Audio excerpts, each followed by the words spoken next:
आपण पुढचा ग्रह बघूया मित्रमैत्रिणींनो.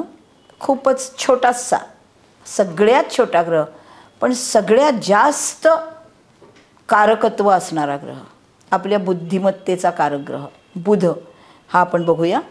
सूर्यमालेमध्ये रवी हा राजा, चंद्र ही सम्राज्ञी, मंगळ हा सेनापती, गुरु हा मंत्री आणि बुध हा राजपुत्र आहे. खरोखरच राजपुत्र आहे. अतिशय अवखळ, अतिशय उत्सुकता असलेला, अतिशय व्हर्सटॅलिटी असणारा, सर्व ठिकाणी बुद्धीचं काम करणारा, अतिशय अवखळपणे पण तटस्थपणे काम करणारा. जर शुभग्रहाबरोबर आला तर शुभ असतो, अशुभ ग्रहाबरोबर आला तर अशुभ असतो. आणि देहाने सर्वात छोटा, जवळजवळ आपल्या पृथ्वीच्या चंद्रा एवढा याचा आकार आहे आणि हा सूर्याच्या सर्वात जवळचा ग्रह आहे. हा आपली स्वतःच्या कक्षेमधून सूर्याभोवतीची एक फेरी फक्त 88 दिवसात पूर्ण करतो. म्हणजे आपल्या पृथ्वीच्या चौपट वेगाने हा फिरतो. अतिचार वेगाने फिरणारा हा ग्रह आहे. त्याचा देह सर्वात छोटा आहे आणि तरीसुद्धा माणसाच्या कुंडलीमधला हा इंटेलिजन्सचा कारक आहे. अतिशय बुद्धिमान माणूस. मिथुन आणि कन्या रास ही त्याची रास आहे बुधाची आणि त्याची उच्चीची राससुद्धा कन्याच आहे. हा एकमेव ग्रह असा आहे की ज्याची उच्चीची रास, स्वरास आणि मूलत्रिकोण रास ही सगळी कन्या म्हणजे स्वतःचीच रास आहे. इतका तो पॉवरफुल आहे बुद्धिमत्तेसाठी. बुध हा कशा कशाचा कारक समजला जातो कुंडलीमध्ये. वाणी, हुशारी, मामा, छोटे प्रवास, मेडिकल प्रोफेशन, व्यापारशास्त्र, भविष्यशास्त्र, कॉम्प्युटरशास्त्र, अकाउंट्स, गणित, प्रिंटिंग, शिक्षण, बुद्धिमत्ता, लिखाण, हिरवाई, शास्त्र, त्वचा, पुराण, अथर्ववेद, लहान मूल, व्याकरण, सूर्योदय, अर्थखाते, पायदळातले सैनिक, विनोदबुद्धी, वादविवादपटू, तर्कशुद्ध आणि बुद्धीला पटणाऱ्या गोष्टींचा ग्रह, व्हर्सटॅलिटीचा ग्रह, माहिती गोळा करणे, वर्गीकरण करणे, दुसऱ्यांशी देवाणघेवाण करणे, ऐकणे, बघणे, समजून घेणे, कारणे शोधणे, आत्मसात करणे, विचार करणे, कल्पना करणे, लॉजिकल माहिती ज्या सोर्समधून घ्यायची तिचे विश्लेषण करणे. नपुसक ग्रह, planet of day to day expression and communication, भयंकर उत्सुकता, मिथुनेचा स्वामी म्हणून तृतीयातल्या गोष्टींमध्ये तृतीयाचा कारक, कन्या राशीमध्ये उच्चीचा, मूल त्रिकोण राशीतला षष्ठाचा कारक, प्रॅक्टिकल ग्रह, अतिशय प्रोफेशनल आणि अतिशय परफेक्शनिस्ट, ॲनालिटिकल बुद्धीचा ग्रह. कुंडलीतला बुध ज्या स्थानामध्ये, ज्या राशीमध्ये आहे त्याप्रमाणे कम्युनिकेशनची स्टाईल, त्या स्थानाप्रमाणे विचार करणारी बुद्धी. बुध ज्याच्या कुंडलीमध्ये शुभकारक आहे ती माणसं अनेक गोष्टींमध्ये प्रचंड उत्सुक असतात. मेंदू, मन, रक्तवाहिन्या, डायरेक्शनल स्ट्रेंथ त्याला मेष राशीमध्ये आहे. धनस्थानाचा, श्वसन संस्थेचा हात, कोपर, कान या सगळ्या मिथुन राशीचा स्वामी म्हणून इतक्या गोष्टी बघणारा आणि कन्या राशीचा स्वामी म्हणून जठर आणि पचन संस्थेचा कारक आहे. मंगळ, गुरु, शनी, राहू हे आणि केतू हे समग्र आहेत. चंद्र हा कट्टर शत्रू आहे. रवी हा मित्र आहे. शुक्र हा मित्र आहे. असा हा विविध ढंगी हा बुध आहे. इतक्या गोष्टींचा तो कारक आहे. प्रचंड हुशार ग्रह आहे. आपल्या प्रथम स्थानामध्ये कुंडलीच्या जर बुध असेल तर अतिशय उत्तम स्मरणशक्ती, अतिशय उत्तम गणिती बुद्धिमत्ता आणि अतिशय उत्तम विनोदी बुद्धिमत्ता. द्वितीय स्थानामध्ये असेल तर हे वाचेचंच स्थान आहे. द्वितीय स्थानामध्ये ज्या राशीत बुध आहे त्याप्रमाणे माणूस बोलतो. मेष राशीत असेल अतिशय ओघवती वाणी, वृषभ राशीत असेल तर कलात्मक आणि पैशासंबंधी बोलणारा, मिथुन राशीमध्ये असेल तर कम्युनिकेटिव्ह आणि सगळ्या अनेक विषयांमध्ये थोडी माहिती असलेल्या, त्याच्यामुळे अतिशय हुशारी दाखवणारा कम्युनिकेटिव्ह बुध. कर्क राशीमध्ये असेल अतिशय प्रेमळ भाषेत बोलतो. सिंह राशीमध्ये असेल तो रवीच्या राशीत असल्यामुळे अतिशय अधिकारवाणीने बोलतो. कन्या राशीमध्ये असेल अतिशय केअरिंग आहे, प्रोफेशनल आहे, प्रॅक्टिस करणार आहे आणि अतिशय प्रॅक्टिकल आणि परफेक्शनिस्ट आहे. सप्तमामध्ये असेल एकटा तर तो जीवश्च कंठश्च पत्नीमध्ये किंवा जोडीदारामध्ये अतिशय इन्व्हॉल्वमेंट, मानसिक पूर्ण इन्व्हॉल्वमेंट दाखवणारा ग्रह आहे. अष्टमामध्ये असेल तर हा गूढ ज्ञानाकडे जाणाराच ग्रह आहे, कारण बुध हा गूढ ज्ञान आहेच.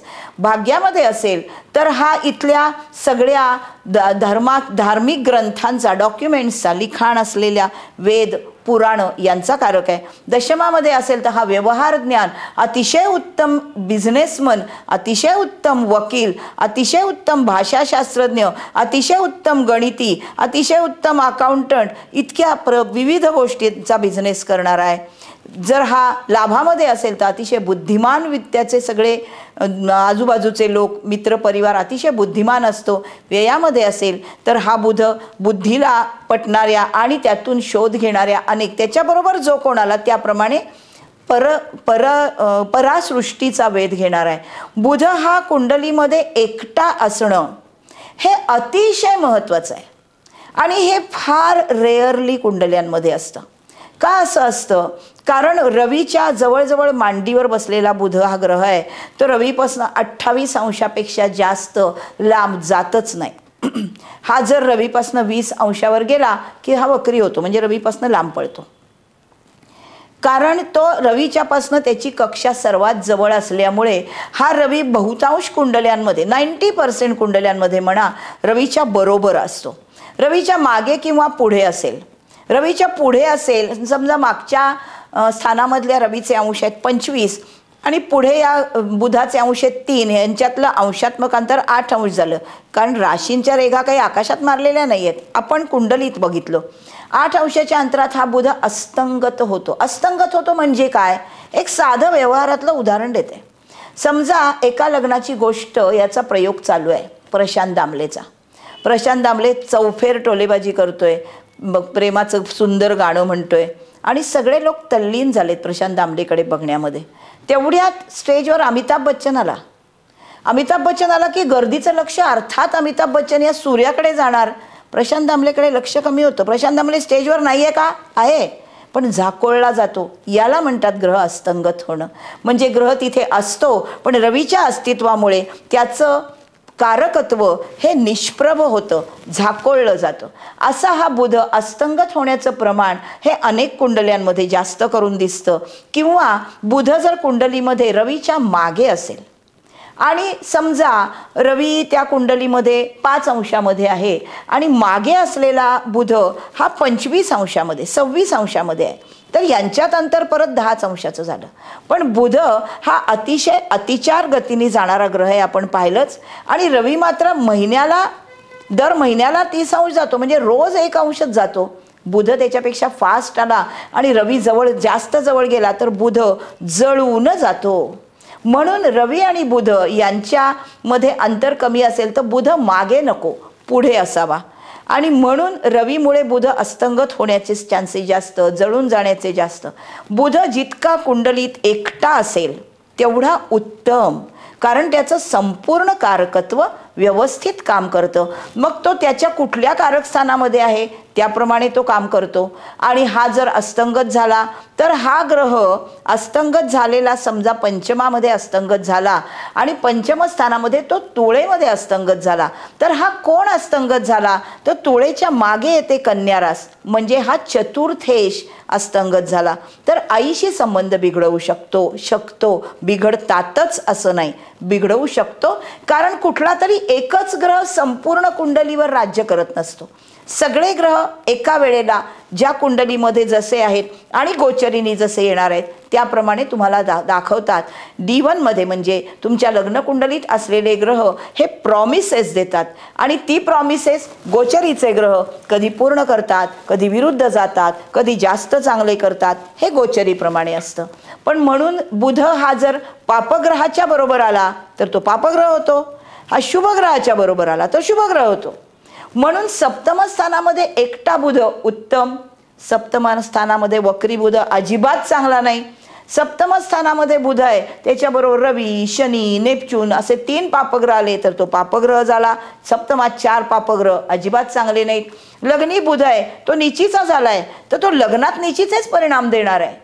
आणि तो जर सप्तमेश निचीचा झाला असेल तर जोडीदाराच्या संबंधामध्ये प्रॉब्लेम येऊ शकतो. जोडीदाराचा सप्तमेश कसा आहे हे महत्त्वाचं आहे. आणि गुरुची दृष्टी आहे का याला अनन्यसाधारण महत्त्व आहे प्रत्येक कुंडलीमध्ये. त्यामुळे बुधाचं कारकत्व हे, एकट्या बुधाचं कारकत्व हे अतिशय चांगलं आहे. बाकीच्या कुंडलीमध्ये सगळ्या ग्रहांच्या बरोबर आपण बुधाकडे बघणार आहोत, पण हा इंटेलिजन्सचा कारक आहे. मिथुन राशीमध्ये हा व्हर्सटाईल आहे, कन्या राशीमध्ये हा चिकित्सक आहे. मिथुनेतला बुध हा अनेक गोष्टींमध्ये त्याला अतिशय रस आहे, कारण तो वायुतत्वाच्या राशीत गेलेला आहे. आणि षष्ठ स्थानामध्ये म्हणजे कन्या राशीतला बुध हा सेवेच्या स्थानात आहे. उच्चीचा मूल त्रिकोण सगळा तो तिथेच आहे. गोष्टी ऐकणं, समजून घेणं, आत्मसात करणं, कम्युनिकेट करणं, चिरफाड करणं, मग देणं, हे सगळं त्या बुधाचं कारकत्व आहे. त्यामुळे बुध कुंडलीत कसा आहे हे शास्त्रार्थाप्रमाणे बघा आणि नीट त्याचं फलित करा. तो अतिशय वेगळाच ग्रह आहे, सर्वात छोटा आहे पण महापराक्रमी आहे. पटलं ना? पुढचा ग्रह बघूया पुढच्या एपिसोडला.